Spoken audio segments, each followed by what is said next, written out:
So hello everyone. So once again a very welcome back to my YouTube channel Business Studies with Twinkle Sharma.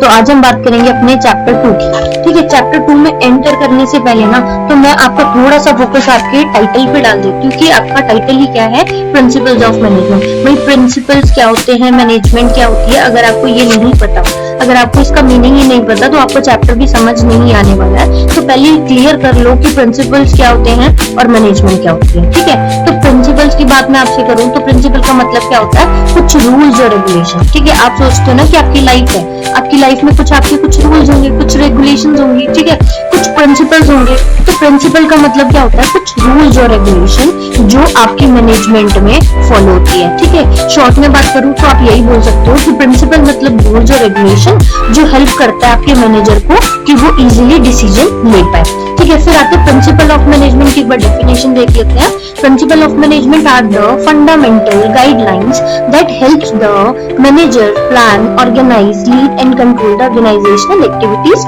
Effectively. और आपको जो ये Henry from ने principles दिए हैं वो टोटल कितने प्रिंसिपल्स दिए हैं, 14 प्रिंसिपल्स दिए हैं। ठीक है, अब दो चीजें ध्यान रखना कि प्रिंसिपल्स है आपके, है ना, प्रिंसिपल्स है आपके मैनेजमेंट के। भाई दो टाइप के प्रिंसिपल हैं, पहले है आपके मैनेजमेंट के प्रिंसिपल्स, फिर आते हैं आपके साइंटिफिक प्रिंसिपल्स। तो आज हम जो बात करेंगे, किसकी बात करेंगे हम, 14 प्रिंसिपल्स की। ठीक है, आज किसकी बात कर रहे हो, सिर्फ 14 प्रिंसिपल्स की जो आपको हेनरी फ्योल ने दिया है। थोड़ा हेनरी फ्योल के बारे में भी बता देती हूँ कि ये एक साइंटिस्ट है। ठीक है, इन्होंने पहले क्या करा, सॉरी, जो हेनरी फ्योल है वो कौन है, एक इंजीनियरिंग करी थी इन्होंने। ठीक है, इंजीनियरिंग कंप्लीट करने के बाद इन्होंने कंपनी ज्वाइन करी as a engineer. After some time इनको डायरेक्टर बना दिया गया किसी कंपनी का, मतलब जिस कंपनी में काम करते थे उसी का।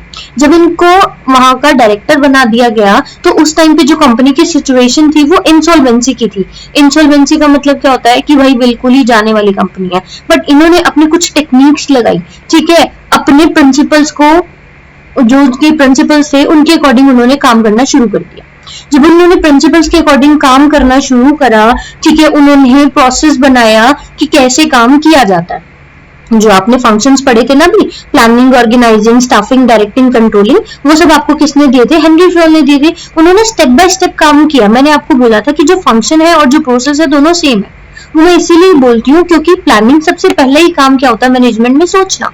तो सोचने के बाद चीजों को ऑर्गेनाइज करना, ठीक है, तो वो क्या होता है, स्टेप बाय स्टेप काम कर रहे हैं ना। तो टोटल इट मींस आप ओवरऑल देख के चलो तो आपका प्रिंसिपल ऑफ मैनेजमेंट में क्या होता है, हेनरी फ्योल ने आपको प्रिंसिपल्स दिए और टोटल कितने प्रिंसिपल्स दिए, 14 प्रिंसिपल्स दिए। अब आगे चलने से पहले 14 प्रिंसिपल्स पे हैं तो थोड़ा सा ये भी देख लेते हैं कि मैं आपको कह रही थी कि भाई जो प्रिंसिपल है दो टाइप के होते हैं, है ना, एक होता है मैनेजमेंट ने दिया और एक है साइंटिफिक प्रिंसिपल्स। जो साइंटिफिक प्रिंसिपल्स है हमारे मैनेजमेंट के वो हमें किसने दिए, एफडब्ल्यू टेलर ने दिए। आपका एफडब्ल्यू टेलर क्या कहता है कि भाई जो भी टेक्निक्स हैं आप उनको यूज करोगे स्टेप बाय स्टेप, आप इसको चेंज नहीं कर सकते हो। तो अब आपके भी माइंड में ना थोड़ी सी कंफ्यूजन आएगी, मैम कभी तो आप बोल रहे हो कि मैनेजमेंट प्रिंसिपल्स है, कभी आप बोल रहे हो साइंस प्रिंसिपल्स है ना, साइंटिफिक प्रिंसिपल्स है, तो इसमें डिफरेंस क्या आता है। तो डिफरेंस यही है कि जो आपके मैनेजमेंट के प्रिंसिपल्स है वो बहुत ज्यादा फ्लेक्सिबल है, मतलब आप चेंज कर सकते हो अकॉर्डिंग टू द सिचुएशन। जैसी भी सिचुएशन होगी उसके अकॉर्डिंग आप लोग चेंज कर सकते हो। और वहीं जब हम प्योर साइंटिफिक प्रिंसिपल्स की बात करते हैं तो वो रिजिड होती है, you can not be changed it.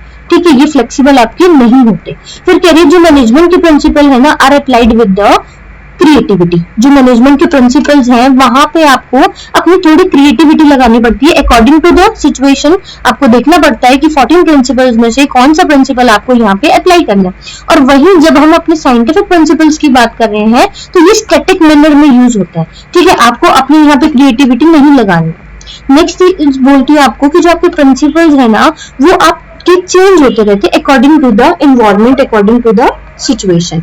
और वहीं जब हम साइंटिफिक प्रिंसिपल्स की बात करते हो तो do not change with time, ये टाइम के साथ चेंज नहीं होते, ये यूनिवर्सल होता है। सो नेक्स्ट आ जाता है हमारा कैरेक्टरिस्टिक्स या फीचर्स ऑफ मैनेजमेंट प्रिंसिपल्स। अब जो मैं आपके प्रिंसिपल्स की बात कर रही हूँ तो इनके कुछ फीचर्स देख लेते हैं। ठीक है, प्रिंसिपल है, इट मींस यूनिवर्सल, एप्लीकेबल होंगे, करेक्ट। नेक्स्ट फ्लेक्सिबल होंगे। अभी आपको मैंने बताया था ना यहाँ पे मैनेजमेंट के बारे में कि प्रिंसिपल्स ऑफ मैनेजमेंट फ्लेक्सिबल हैं, आप इनको चेंज कर सकते हो according to the environment, according to the situation. Next चीज बोल रहे हैं कि ये आपकी जनरल गाइडलाइंस है। यस, आपको स्टार्टिंग में मैंने बताया कि जो प्रिंसिपल ऑफ मैनेजमेंट है वो क्या है। प्रिंसिपल मतलब कुछ गाइडलाइंस आपको प्रोवाइड करवा देना, कुछ रूल्स रेगुलेशन जो आपको फॉलो करना है। फिर कह रहे cause and effect of the relationship, मतलब कि पहले देखते हैं कैसी सिचुएशन है, ठीक है, उसको परखते हैं, उसके बाद डिसीजन लिया जाता है। फिर वही इन फीचर्स को मैंने डिफाइन कर रखा है कि यूनिवर्सल एप्लीकेबल है, it means it is applied at the all type of the organisation. किसी भी ऑर्गेनाइजेशन में आप इसको यूज कर सकते हो, ठीक है, चाहे वो आपकी ऑर्गेनाइजेशन छोटी हो चाहे आपकी बड़ी हो। फिर आपको बोला कि जनरल गाइडलाइंस है। जनरल गाइडलाइंस का मतलब क्या होता है कि कुछ आपको बता दिया कि इसके अकॉर्डिंग आपको काम करना है, दैट्स इट, ठीक है। बट आपको रेडीमेड सॉल्यूशन नहीं प्रोवाइड करे जाते, ध्यान रखना। प्रिंसिपल्स ऑफ मैनेजमेंट है वो आपको कभी भी रेडीमेड सॉल्यूशन प्रोवाइड नहीं करती है। और जहां हम साइंटिफिक प्रिंसिपल्स की बात करते हैं वो आपको रेडीमेड सॉल्यूशन देती है कि आपको एग्जैक्ट अगर ये सिचुएशन आ रही है तो आपको सेम इसी तरीके से काम करना है। फिर कह रहे form by practice and the experiments, कि जो आपके प्रिंसिपल्स है ना वो कैसे बने, प्रैक्टिस से, ठीक है, और एक्सपेरिमेंट्स कर करके। ये तो नहीं है कि एक बंदा बैठा उसने सोचा कि हाँ मैनेजमेंट में क्या क्या हो सकता है, कौन से प्रिंसिपल्स डाले, नहीं, ऐसा नहीं है। और एक और चीज बता दूं, वीडियो को एंड तक देखना क्योंकि आपको पता है कि आपके 14 प्रिंसिपल है तो उनको याद रखना इजी नहीं है, ठीक है। उसको लर्न करने के लिए एक बहुत इजी ट्रिक दूंगी, सबसे लास्ट में बताऊंगी कि कैसे आप अपने 14 प्रिंसिपल्स को याद कर सकते हो और उसको भूलोगे भी नहीं। और एक और चीज वो ये है कि अगर आप मेरे चैनल पर नए हो so please subscribe my channel and like my video. अब आते हैं हम कॉन्टीजेंट पे। कॉन्टीजेंट मतलब management principles are depend upon the situation, के लिए जो मैनेजमेंट के प्रिंसिपल्स है ना वो सिचुएशन पे डिपेंड करता है।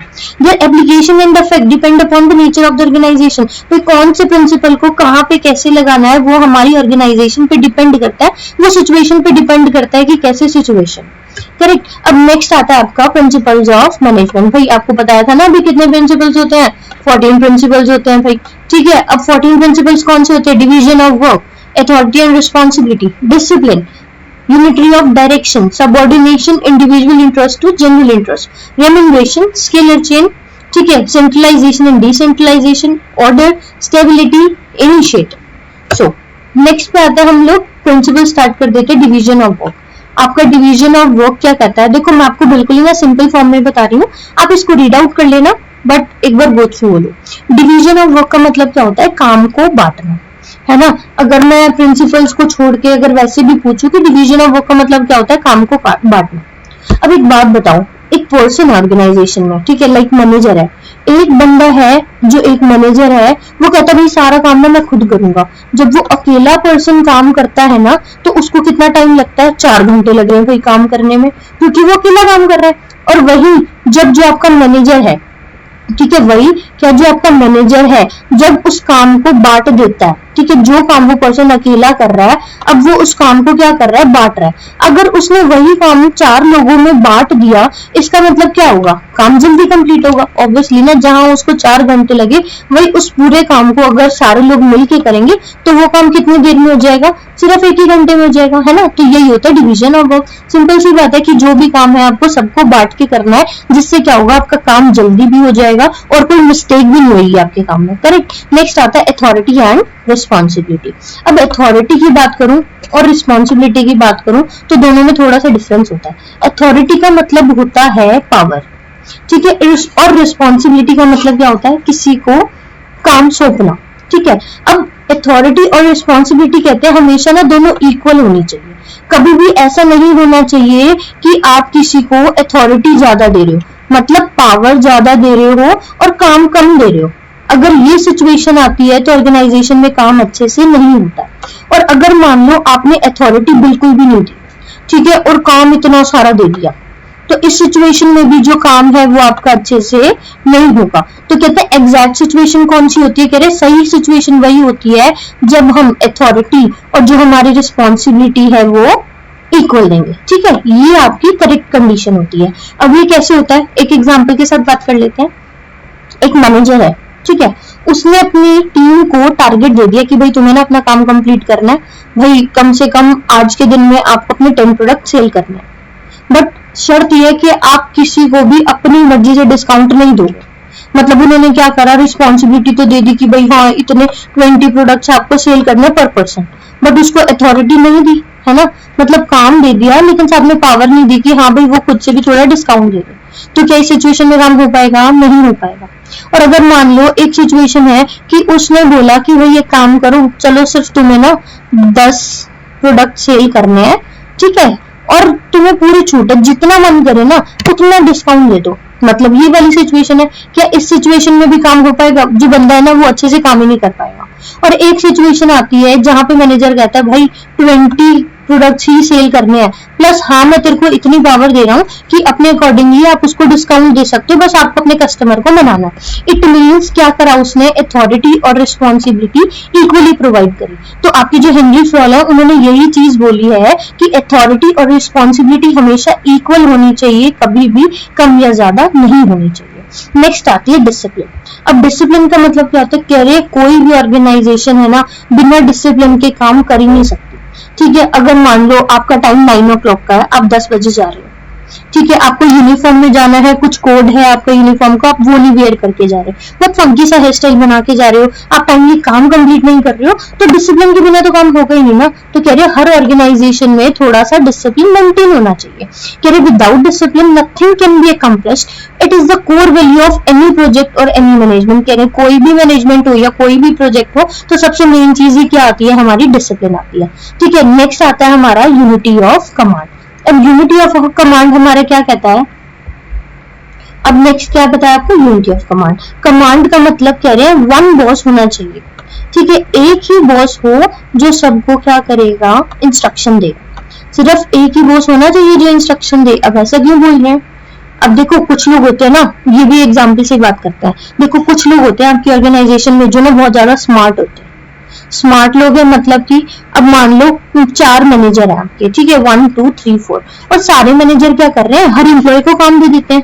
जो सबसे स्मार्ट एम्प्लॉय होगा ना वो क्या करेगा?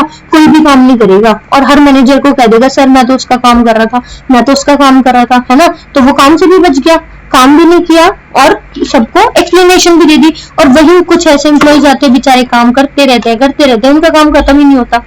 ठीक है, और वो कुछ बोल भी नहीं पाते हैं तो वो फंस जाते हैं। तो ऐसी सिचुएशन ना आए, मतलब कंफ्यूजन क्रिएट हो ही ना, तो आपके हेनरी फॉल कहते हैं कि यूनिटी ऑफ कमांड, कि सिर्फ एक ही बॉस होगा और 1 कमांड देगा। ठीक है, इट मींस 1 बॉस 1 कमांड। अगर एक से ज्यादा बॉस कमांड देता है तो बहुत ज्यादा कंफ्यूजन क्रिएट हो जाती है। नेक्स्ट आता है आपका unity of direction. Unity of direction कहते हैं कि सबको एक डायरेक्शन में ही काम करना है, सबका जो गोल है वो सेम होना चाहिए। ठीक है, ये नहीं कि कोई कह रहा है कि भाई मैं तो बस इसीलिए काम कर रहा हूँ क्योंकि मेरे को सैलरी चाहिए, कोई कह रहा है कि भाई मैं तो अपनी ऑर्गेनाइजेशन के लिए काम कर रहा हूँ। ठीक है, कोई कह रहा है कि भाई मेरा तो काम ही यही है कि मेरे को अपने प्रोडक्ट को सही से प्रिपेयर करके देना है। कह रहे नहीं, जितनी भी ऑर्गेनाइजेशन है, हर ऑर्गेनाइजेशन में सबका जो गोल है, सब जो काम कर रहे हैं सेम डायरेक्शन में काम करेंगे। ठीक है, सबका जो ऑब्जेक्टिव है वो अलग नहीं होना चाहिए, सेम होना चाहिए। फिर नेक्स्ट आता है सबऑर्डिनेशन ऑफ इंडिविजुअल इंटरेस्ट। ठीक है, इस प्रिंसिपल का नाम है subordination of individual interest to general interest. ठीक है, अब इसका मतलब क्या होता है? एग्जाम्पल से बात कर लेते हैं दोबारा। एक ना पर्सन है, ठीक है, ये आपकी केस स्टडीज ही मैं आपको बता रही हूँ, जो आपकी बुक में केस स्टडीज दे रखी है ना वो मैं आपको एग्जाम्पल के अकॉर्डिंग बता रही हूँ ताकि आप उसके साथ थोड़ा सा मैच कर सको कि क्या होता है। अब बात करें हम subordination of individual interest to general interest. इसमें क्या बोला जाता है? एक ना एम्प्लॉय है, ठीक है, उसके घर में शादी होती है तो उसको जाना भाई, उसको तो छुट्टी चाहिए, है ना, छुट्टी चाहिए ना, कि भाई घर में शादी है, शादी बार बार थोड़ी आती है। और दूसरी साइड उसकी ऑर्गेनाइजेशन में ना, उसकी जिस कंपनी में वो काम करता है वहां पे कुछ इंपॉर्टेंट मीटिंग होती है और उस मीटिंग में जो वो एम्प्लॉय होता है उसी को प्रेजेंटेशन देनी होती है और ऑर्गेनाइजेशन के लिए बहुत ही बड़ा मतलब प्रॉफिट होने वाला होता है। तो अब ऐसी सिचुएशन में जो एम्प्लॉय है वो क्या करेगा? अब हमारे जैसे नॉर्मल लोग होंगे वो क्या कहेंगे? भाई घर की शादी जरूरी है, घर में शादी में जाना चाहिए, है ना। बट नहीं, ऐसा नहीं होता।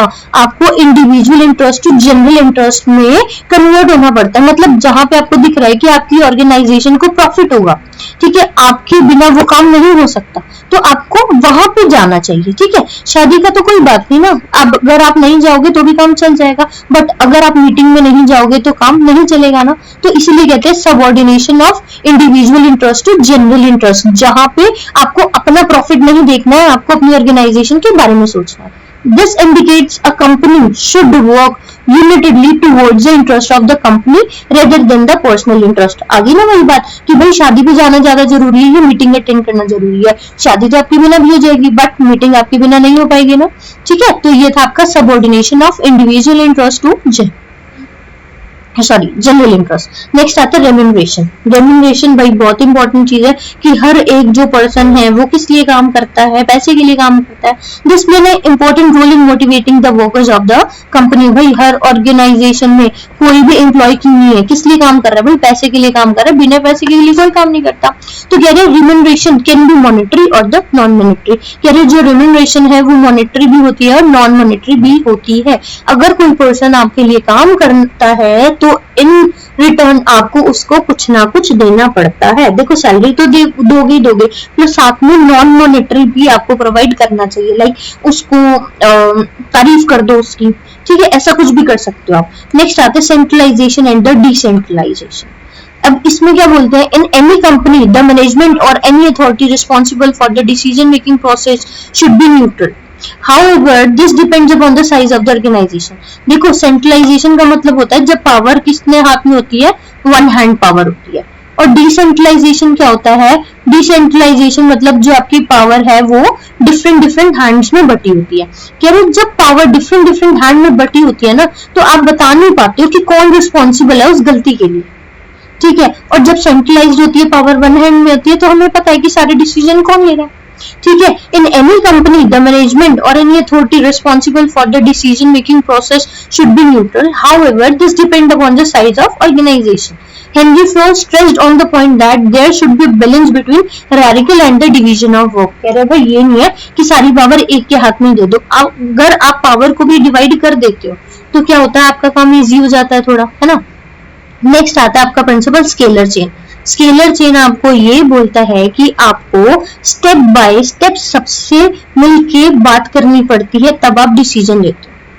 क्या स्केलर चेन आपको क्या बोलता है, एक एग्जांपल से बात करते हैं फिर हम उस पे आएंगे। ठीक है, बुकिश लैंग्वेज पे स्केलर चेन में बोलते हैं कि जो भी डिसीजन लिया जाता है वो टॉप टू लोअर लेवल पे जाता है, करेक्ट जाता है। अब इसके लिए एक एग्जांपल बताती हूँ आपको।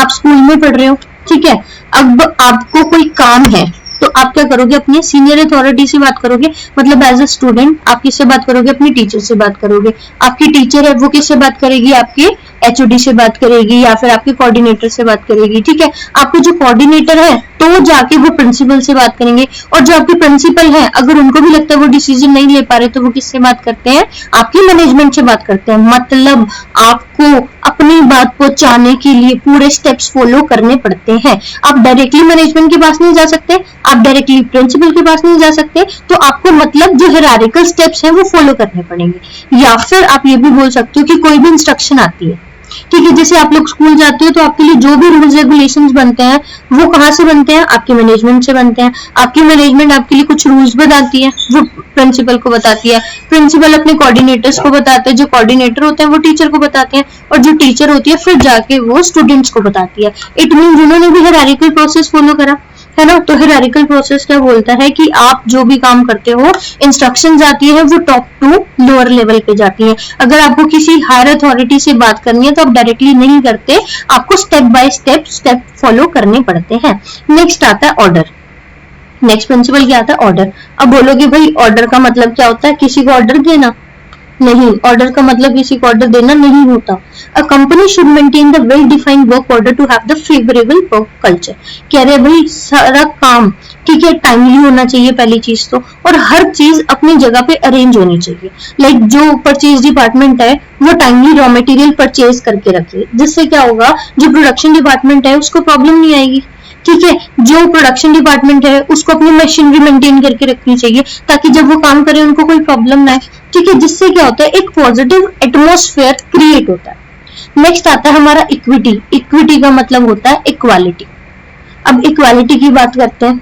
इक्वालिटी क्या होता है, एग्जाम्पल से बात करती हूँ कि हर ऑर्गेनाइजेशन में ना ये कहा जाता है कि आपको डिस्क्रिमिनेशन नहीं करना है। अब एग्जाम्पल ले लो कि एक लड़की है जिसने एमबीए कर रखी है, ठीक है, वही एक लड़का है उसने भी एमबीए कर रखी है। अब डिफरेंस क्या आ रहा है, मेल फीमेल का, दोनों के पास सेम क्वालिफिकेशन है, और जब प्रमोशन की बात आती है तो हम एक बॉय को जो मेल होता है उसको प्रमोट कर देते हैं, बट एक फीमेल होती है उसको प्रमोट नहीं करती, ये कह के कि स्ट्रेस बहुत ज्यादा होगा, वर्कलोड बहुत ज्यादा होगा, इसलिए हम आपको प्रमोट नहीं कर रहे। क्या वो सही चीज होगी? नहीं होगी। क्यों? क्योंकि आपने क्या करा, डिस्क्रिमिनेशन किया। तो आपको जो हेनरी फयोल है वो ये कहना चाहते हैं कि आपको अपने एम्प्लॉयज के साथ भेदभाव नहीं करना है, चाहे वो कास्ट हो, चाहे कलर हो, चाहे कल्चर हो, ठीक है, चाहे वो जेंडर हो, इस बिहाफ पे कोई भी आप किसी के साथ डिस्क्रिमिनेशन नहीं कर सकते।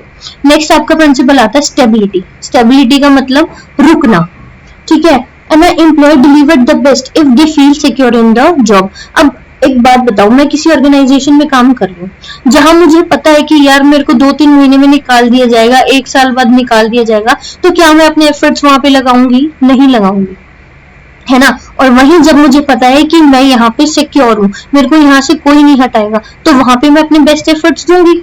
यस, है ना। तो आपका स्टेबिलिटी, आपका जो प्रिंसिपल है वो यही बोलता है, an employee deliver the best. एक एम्प्लॉय तभी अपना बेस्ट देता है जब उसको ये सिक्योरिटी होती है, वो फील करता है कि हाँ भाई मैं यहाँ पे सिक्योर हूँ, मेरी जॉब यहाँ पे पक्की है। जॉब सिक्योरिटी होने से जो एम्प्लॉय है उसका जो काम करने का तरीका है वो और भी ज्यादा इंप्रूव हो जाता है। करेक्ट। नेक्स्ट आता है आपका प्रिंसिपल इनिशिएटिव। इनिशिएटिव का मतलब क्या होता है, management should support and encourage the employees to initiative in a organisation. अब देखो, आपको पता ही है कि जो फ्रेशर्स हैं वो ज्वाइन करते हैं, इट मींस उनका अभी फ्रेश माइंड है ना, और उनके पास जो आइडियाज हैं वो बहुत अच्छे होंगे, है ना। एक ओल्ड पर्सन सोच रहा है और एक यंग, जो आपकी यंग जनरेशन का है वो सोच रहा है, तो उसमें फर्क होगा ना। तो कह रहे हैं हमें इनोवेटिव आइडियाज अपने एम्प्लॉयज से लेते रहना चाहिए, जिससे क्या होता है जो आपके एम्प्लॉयज हैं उनका मोरल भी बढ़ता है, ठीक है। जब मान लो आपका मैनेजर है, आपसे कुछ सजेशन लेता है कि यार सेल इंक्रीज करनी है, कैसे करूं।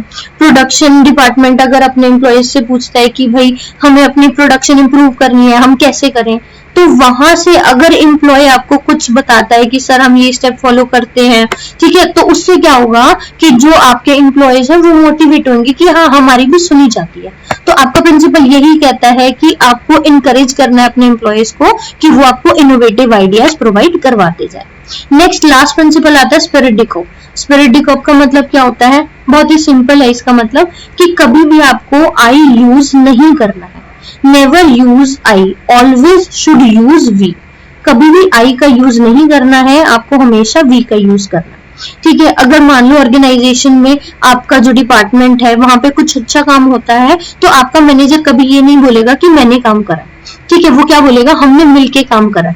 अब एक बात बताओ, एग्जाम्पल देती हूँ आपको। आप एक डिपार्टमेंट में काम कर रहे हो, ठीक है, सेल्स डिपार्टमेंट में काम कर रहे हो, आपका टारगेट था 50,000 का, ठीक है, 50,000 प्रोडक्ट्स आपको सेल करने हैं।